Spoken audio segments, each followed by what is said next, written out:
BA 6ನೇ ಸೆಮಿಸ್ಟರ್ನ ಸಮಾಜಶಾಸ್ತ್ರ ಪತ್ರಿಕೆ 1ರ 2024ರ ಪ್ರಶ್ನೆ ಪತ್ರಿಕೆಯನ್ನು 2 ಅಂಕದ ಪ್ರಶ್ನೋತ್ತರಗಳೊಂದಿಗೆ 5 ಮತ್ತು 10 ಅಂಕದ ಪ್ರಶ್ನೆಗಳನ್ನು ಈ ಒಂದು ಕ್ಲಾಸಿನಲ್ಲಿ ನೋಡೋಣ.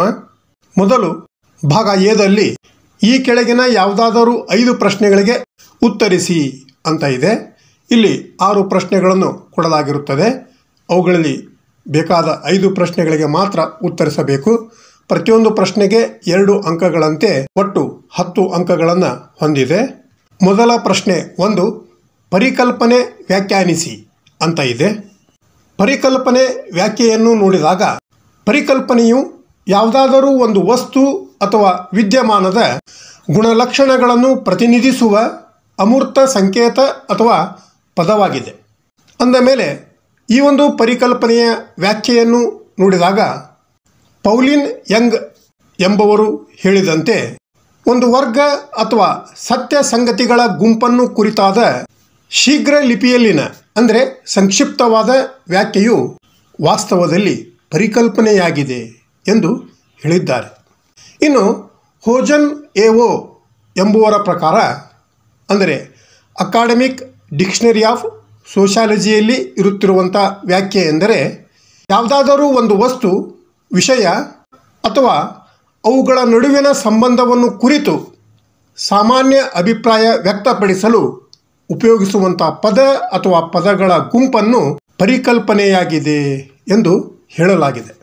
ಈ ತೆರನಾಗಿ ಇಲ್ಲಿ ನಾವು 2 ವ್ಯಾಖ್ಯೆಗಳನ್ನು ಕೊಡಲಾಗಿದೆ. ಆದರೆ ಪರೀಕ್ಷೆಯಲ್ಲಿ ಒಂದು ವ್ಯಾಖ್ಯೆಯನ್ನು ಬರೆದರೆ ನಡೆಯುತ್ತದೆ. ಇನ್ನು ಪ್ರಶ್ನೆ 2, ಪ್ರಾಕ್ ಕಲ್ಪನೆ ಎಂದರೇನು ಅಂತ ಇದೆ.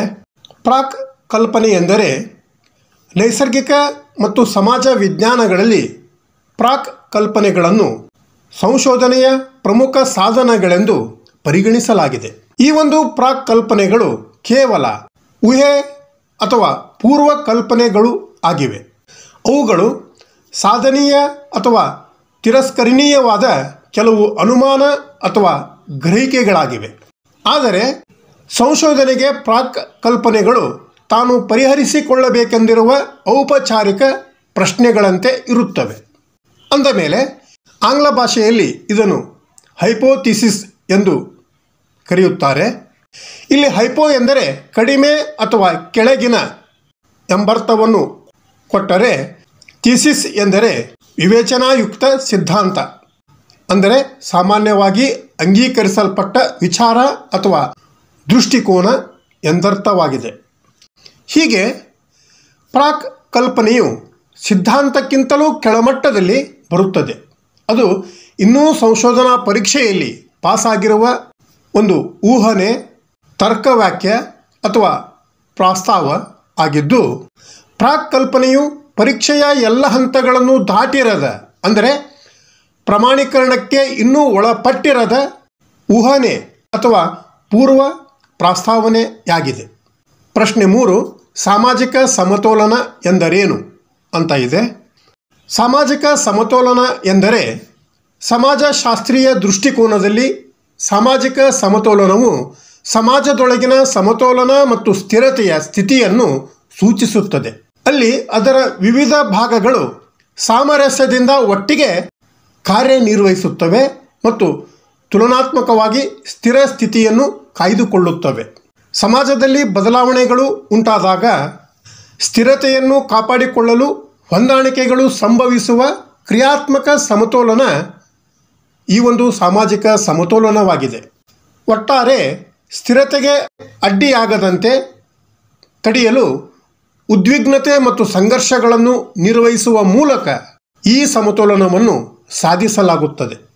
ಅಂದರೆ ಸಾಮಾಜಿಕ ಸಮತೋಲನವನ್ನು ಸಾಧಿಸಲಾಗುತ್ತದೆ. ಪ್ರಶ್ನೆ 4, ಕಾರ್ಯಾತ್ಮಕತೆ ಎಂದರೇನು ಅಂತ ಇದೆ. ಇಲ್ಲಿ ಕಾರ್ಯಾತ್ಮಕತೆ ಎಂದರೆ ಸಮಾಜಶಾಸ್ತ್ರದಲ್ಲಿ ಕಾರ್ಯಾತ್ಮಕತೆ ಎನ್ನುವುದು ಒಂದು ಸೈದ್ಧಾಂತಿಕ ದೃಷ್ಟಿಕೋನವಾಗಿದ್ದು, ಕಾರ್ಯಾತ್ಮಕ ದೃಷ್ಟಿಕೋನವು ಸಮಾಜವನ್ನು ಒಂದು ಸಂಕೀರ್ಣ ವ್ಯವಸ್ಥೆಯಾಗಿ ನೋಡುತ್ತದೆ.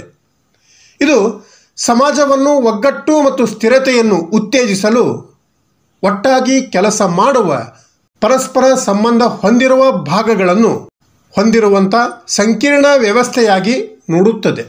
ಅಂದರೆ ಅಲ್ಲಿ ಅದರ ವಿವಿಧ ಭಾಗಗಳು ಸ್ಥಿರತೆ ಮತ್ತು ಒಗ್ಗಟ್ಟನ್ನು ಉತ್ತೇಜಿಸಲು ಒಟ್ಟಾಗಿ ಕಾರ್ಯನಿರ್ವಹಿಸುತ್ತವೆ. ಇದು ಸಾಮಾಜಿಕ ವ್ಯವಸ್ಥೆ ಮತ್ತು ವ್ಯಕ್ತಿಗಳ ಅಗತ್ಯಗಳನ್ನು ಪೂರೈಸಲು ಸಾಮಾಜಿಕ ಸಂಸ್ಥೆಗಳ ಪರಸ್ಪರ ಸಂಬಂಧ ಮತ್ತು ಅವು ಸಮಾಜದ ಒಟ್ಟಾರೆ ಕಾರ್ಯನಿರ್ವಹಣೆಗೆ ಹೇಗೆ ಕೊಡುಗೆ ನೀಡುತ್ತವೆ ಎಂಬುದನ್ನು ಒತ್ತಿ ಹೇಳುತ್ತದೆ. ಅಂದರೆ ಕಾರ್ಯಾತ್ಮಕತೆಯು ಸಾಮಾಜಿಕ ರೂಢಿಗಳು, ಪದ್ಧತಿಗಳು, ಸಂಪ್ರದಾಯಗಳು ಮತ್ತು ಸಂಸ್ಥೆಗಳು ಒಟ್ಟಾರೆಯಾಗಿ ಸಮಾಜವನ್ನು ಹೇಗೆ ರೂಪಿಸುತ್ತವೆ ಎಂಬುದನ್ನು ನೋಡುತ್ತದೆ. ಈ ಒಂದು ಕಾರ್ಯಾತ್ಮಕತೆ ಇಲ್ಲಿ ಹೆಚ್ಚಿನ ಜ್ಞಾನಕ್ಕಾಗಿ ಹೆಚ್ಚು ವಿವರಿಸಲಾಗಿದೆ. ನೀವು ಪರೀಕ್ಷೆಯಲ್ಲಿ ಇದನ್ನು ಸಂಕ್ಷಿಪ್ತವಾಗಿ ಬರೆಯಬಹುದು.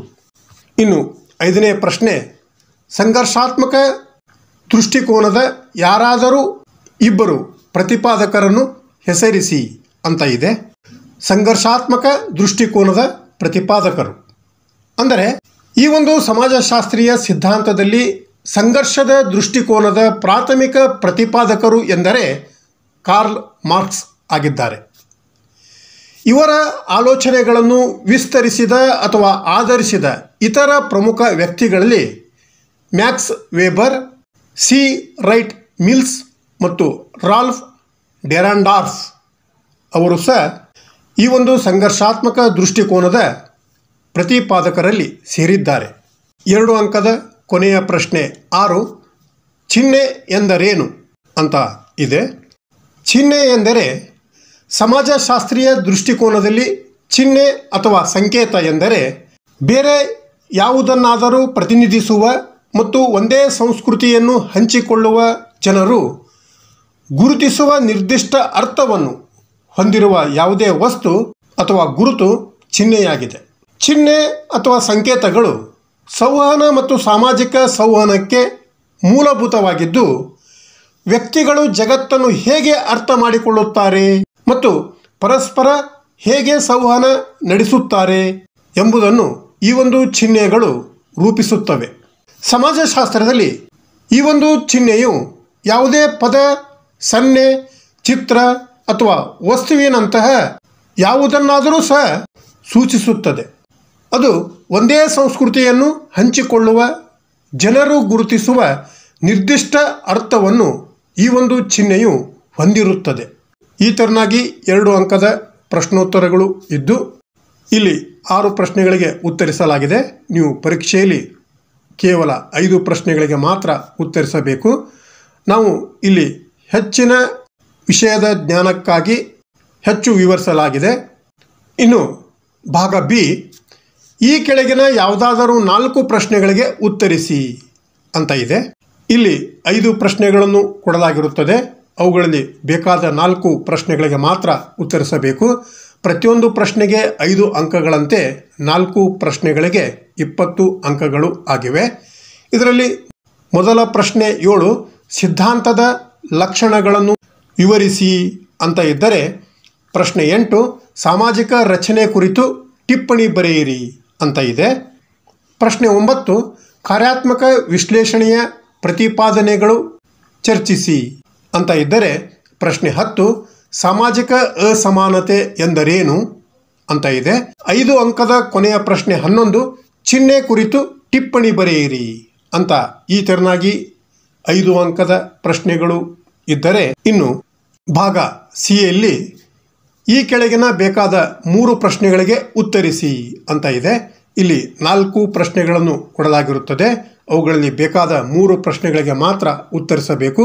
ಪ್ರತಿಯೊಂದು ಪ್ರಶ್ನೆಗೆ 10 ಅಂಕಗಳಂತೆ 3 ಪ್ರಶ್ನೆಗಳಿಗೆ 30 ಅಂಕಗಳು ಆಗಿವೆ. ಇದರಲ್ಲಿ ಮೊದಲ ಪ್ರಶ್ನೆ 12, ಸಿದ್ಧಾಂತದ ಪ್ರಕಾರಗಳನ್ನು ಚರ್ಚಿಸಿ ಅಂತ ಇದ್ದರೆ, ಪ್ರಶ್ನೆ 13, ಸಾಮಾಜಿಕ ರಚನೆ ಎಂದರೇನು, ಸಾಮಾಜಿಕ ರಚನೆಯನ್ನು ವಿವರಣಾತ್ಮಕವಾಗಿ ವಿವರಿಸಿ ಅಂತ ಇದೆ. ಪ್ರಶ್ನೆ 14, ಸಾಮಾಜಿಕ ಸಂಘರ್ಷ ಎಂದರೇನು, ಸಾಮಾಜಿಕ ಬದಲಾವಣೆ ಜೊತೆಗೆ ಅದರ ಸಂಬಂಧ ಚರ್ಚಿಸಿ ಅಂತ ಇದ್ದು, 10 ಅಂಕದ ಕೊನೆಯ ಪ್ರಶ್ನೆ 15, ಸಾಂಕೇತಿಕ ಅಂತಃಕ್ರಿಯಾ ದೃಷ್ಟಿಕೋನದ ಉಗಮವನ್ನು ವಿವರಿಸಿ ಅಂತ ಈ ತೆರನಾಗಿ 10 ಅಂಕದ ಪ್ರಶ್ನೆಗಳಿವೆ. ಈ ತೆರನಾಗಿ 2024ರ ಸಮಾಜಶಾಸ್ತ್ರದ ಮೊದಲ ಪತ್ರಿಕೆ ಇದಾಗಿದ್ದು, ಮುಂದಿನ ಕ್ಲಾಸಿನಲ್ಲಿ 2ನೇ ಪತ್ರಿಕೆಯೊಂದಿಗೆ ಮತ್ತೆ ಭೇಟಿಯಾಗೋಣ. Thank you.